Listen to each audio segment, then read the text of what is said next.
classic. I'm going to call this an instant classic. Mahomes, the talk of the league. Could they stop him? The Broncos had their struggles against the Chiefs, but they're in front of that home crowd, and Mile High, it is so hard to win. Right. 23-13, fourth quarter. A really cool little play to Travis Kelce that almost was very uncool for the Chiefs because Von just about was going to step in front of this little pass. Oh, puts his arm up. He might be going 95 yards the other way. But it goes to a Chiefs touchdown, but they still have a deficit. This is the play from behind Kansas City Chiefs. This is not the shock and awe. 23-20 now, Denver leading late. Mahomes running. What's he going to do, Vance? He throws it left-handed. We think he might be an alien. He throws it left-handed. Look at the replay. Von's got him. He picks up the heat signature like a falcon. It was the only way he could get it out of his hands. Does he blink? Switch it to the left. Does he blink? No, he doesn't blink. Androids don't blink. Mahomes, incredible play to Tyreek Hill, also an Android. Von can't believe it. Drive continues, and after a play like that, naturally, here we have on a 3rd and long. Mahomes going to go long and complete it. Complete it to Demetrius Harris for 35 yards. Mahomes fired up. Harris, 2 catches, 59 yards on the day. Still down 3, though. Kareem Hunt, MVP. Listen, Pat Mahomes might be the MVP of the NFL. This was the MVP of the night, guys. That was the MVP of the night. I had to make sure I got it right. You know, I just wanted to make sure. I think he was the guy. There's a lot of people that contributed last night. But the Broncos were not done yet. 27-23, down 4. Case. Nate, hit it one more time for me. Listen, it's a cover 2 hole shot. You pay Case Keenum all that money. I love Case, but you got to make that throw. You got to get it down and drill it in between the corner and the safety. Cannot miss. Cover 2 hole shot. Nate's been all over that all morning. That was a big-time throw. There was a hook and ladder that failed, and then Broncos failed. 27-23. The Chiefs are undefeated. This was a different kind of victory for them. But let's hear from the guy who's always in the eye of the storm for them right now, Patrick Mahomes, after that incredible southpaw. What you got, Pat? I was kind of just scrambling left. I felt Vaughn on my back, and I knew I couldn't throw it with my right hand, and I knew we needed the first down, and so I kind of just like shot putted it to Tyreek, and he got the first down and made a great play. I mean, you just got to get the ball in their hands somehow. I never practice it. We have quarterback competitions where we throw crossbar challenges and we play left-handed sometimes. So that's about the variety of my practicing that. I did it a couple times in college, but it was to throw it away. I never had thrown it to a receiver. So, I mean, it was a cool deal. I'm just glad we got the first down and got the win. It did surprise me. You know, he actually threw better than me, and I'm left-handed, so that was crazy. That was a good throw. It was a good toss. I mean, Pat, you know, I don't even know what to say, man. Pat just does a great job looking down the field, trusting us to stay alive and stuff like that, so I was able to make a play. And then on the offensive side, you know, Patrick and I've worked real hard on that left-handed throw, you know, making sure that he could do that. You know, some amazing plays there. And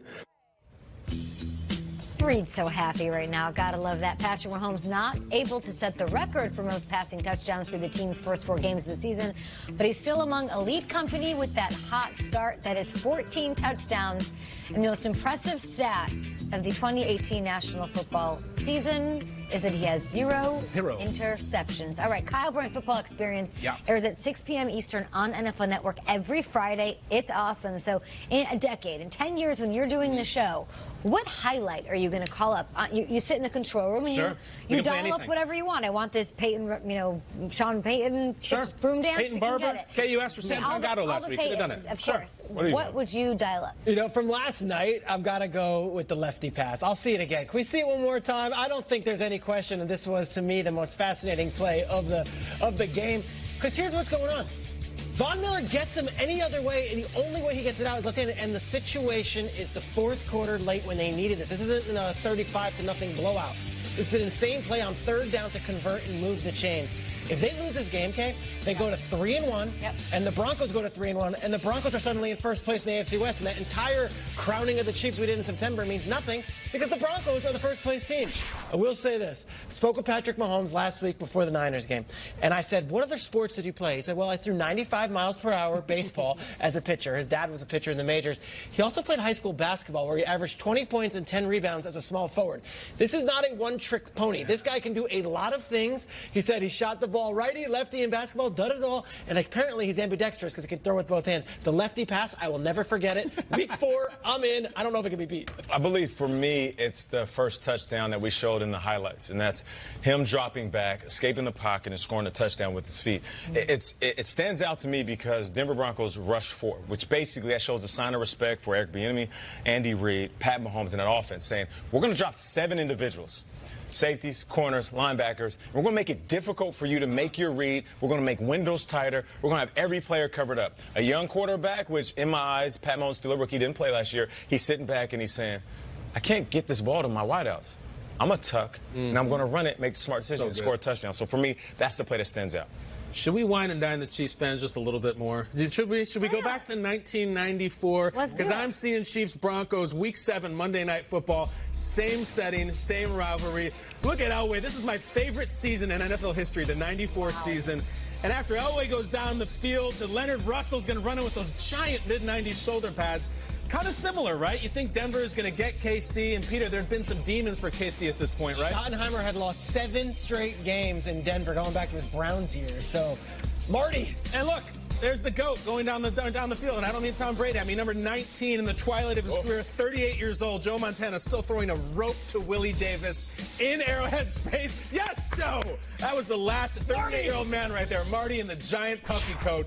Chiefs fans, you remember it. Broncos fans, I'm sorry, but that's some classic stuff right there. We'll see that one in 20 years, and we'll see last night in 20 years. I said that him not having interceptions is the most impressive stat. How about him being 4-0 on the road? When you are a quarterback of the Kansas City Chiefs, you love and revel in the fact that you get to play in front of the feisty crowd in Kansas City at Arrowhead. For him to be undefeated on the road, 2-0 in Denver, only Len Dawson has 3 wins at Denver as a quarterback of the Chiefs. Already, he's got that 2 already. He's played 5 games in the NFL. He has as many as Alex Smith has in his That's career nuts. as a Kansas City Chiefs quarterback. Mahomes doing his thing. So earlier in the show, we talked progress reports, right? First quarter reports. You hated them in school, but you love them on Good Morning Football. So looking back at the first 4 weeks of the season so far, we did the AFC the last hour. Let's talk NFC. 4 weeks in, a lot of teams have impressed us. Kyle, which team do you think is the head of the class in this conference? I think it's the team that plays its home games in the 3-1-2. I'm going to go with the Chicago Bears. It's 7-7-3. No, Soldier Field's 3-1-2. 7-7-3 City. Soldier Field proper is 3-1-2. Yeah, I looked it up before the segment. I want to make sure I got it right. 3-1-2. Either way, the numbers that matter are 3-1 because that's what the Bears are right now. And I look at them, they're a very specific type of star students. Sometimes you get these people who are straight A's, straight A's, straight A's, straight A's, and there's that one B+ that they're hung up on because it makes them not the number 1 in their class rank and everything like that. And I hate to go so backhanded against the Bears, but that B+ came in week 1. And they got a professor who did not give them the A, and that is Professor Rogers, and they got a score to settle in the second semester with Professor Rogers. Because these other classes, I mean, the Tampa class, they aced that. Every other class, they've looked fantastic on defense. And last week, spectacular valedictorian, magna cum laude type stuff on offense. So the Bears, my valedictorian. That's it, head of the class. The Rams, of course, have something to say about that, but I like where the Bears are going. The Rams might have something to say about that, but how about the Saints? Okay. My Super Bowl pick representing the NFC, and they're making me look good so far. I know you look at the record and it's 2-2. Well, guess what? They started last year, 2-2, same sort of deal, and I feel like they're more complete now than they even were then. I was expecting them to survive, to make do without Mark Ingram offensively, but you've got Michael Thomas off to just a heroic start with what he's done, catch after catch, and you have Alvin Kamara, who's literally an alien. Like we joke about robots and aliens, he is actually not a human being. This is still the number 3 offense in the league. And with Michael Thomas and Kamara on record-setting paces, Kamara leading the league in yards and touchdowns. Thomas is going to break Marvin Harrison's all-time receptions record, maybe.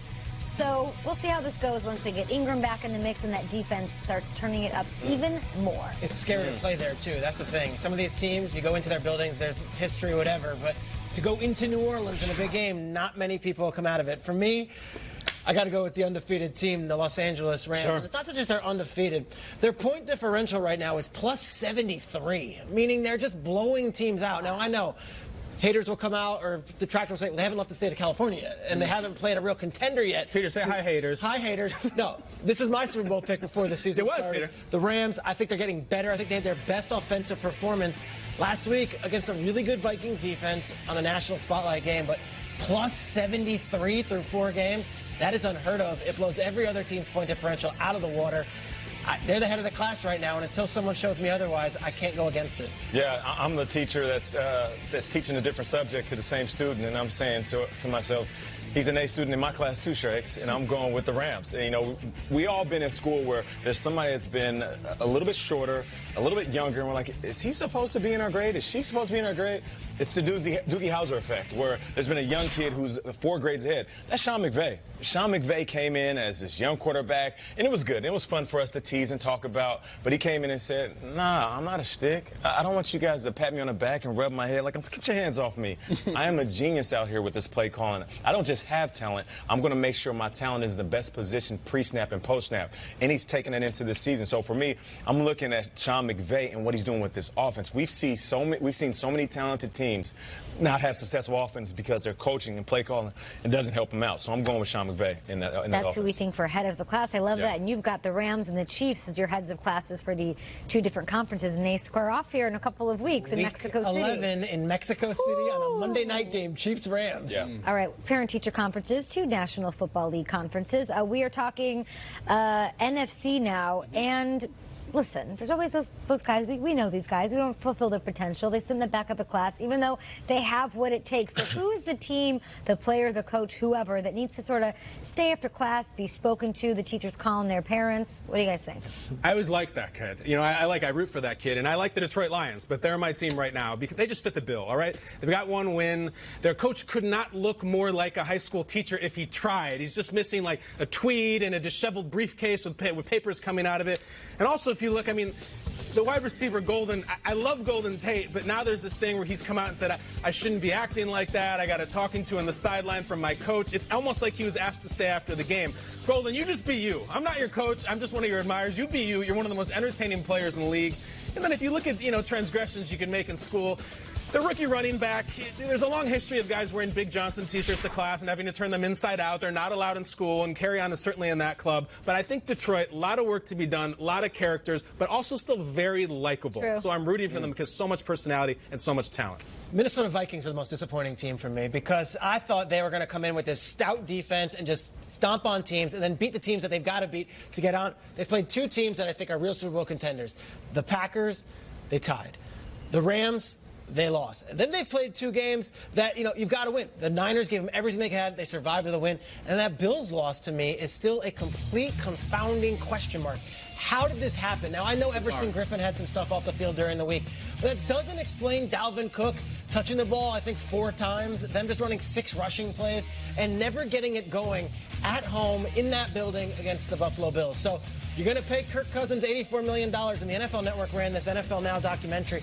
That was really sweet, and it was all peas and carrots, and Kirk Cousins off season, and what a sweet guy he is, and what a nice guy he is, and aw shucks, and here it is. I'm going to just be wholesome. Go win a game. Yeah. Go make it happen, because when you're getting paid that much money, it's no more what a nice guy Kirk Cousins is, no more fun stuff. Go win these games. They got the Eagles in Philly. Get a revenge win and show that you're better than Case Keenum, and you can get them over the hump. I'm looking at the only team that hasn't won a game in the league, and that's the Arizona Cardinals.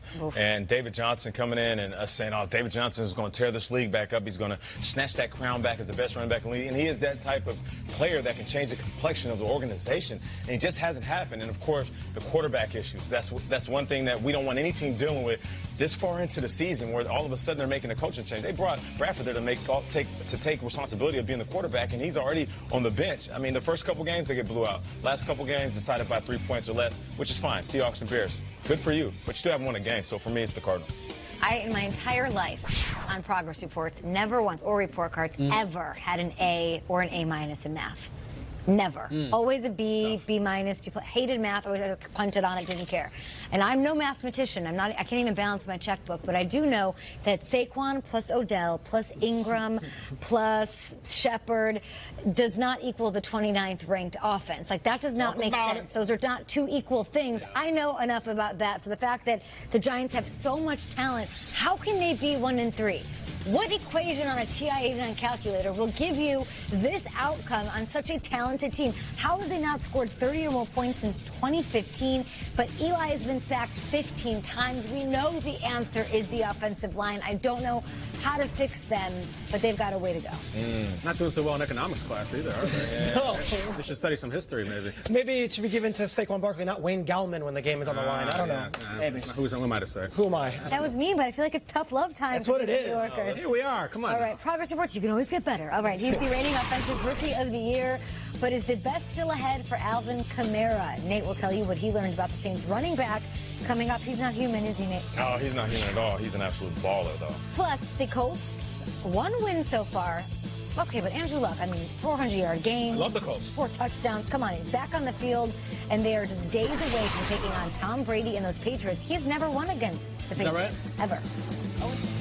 I have a structured settlement, and I need cash now. Call J.G. Wentworth. J.G. Wentworth, how can I help you get cash? I want to pay off my debt and move into my own place, but I need cash now to do it. Let's see if we can help. Do you get regular payments from an insurance company? For example, from a personal injury settlement or car accident? Yes, monthly, and it's been working out okay. The thing is, it's my money and I need it now. Right. So how does this sound? In exchange for some or all of your future payments, we give you a lump sum of cash now. And since this isn't a personal loan, there's no credit check. What will you do with more cash? Buy a car? Get an apartment? Go to school? After all, it's your money. Use it when you need it. Call now and you'll also get $25 for receiving a quote. Call 1-800-741-4608 for your free Cash Now quote. That's 1-800-741-4608. Call now. Thanks, J.G. Wentworth. Buy it once and buy it well.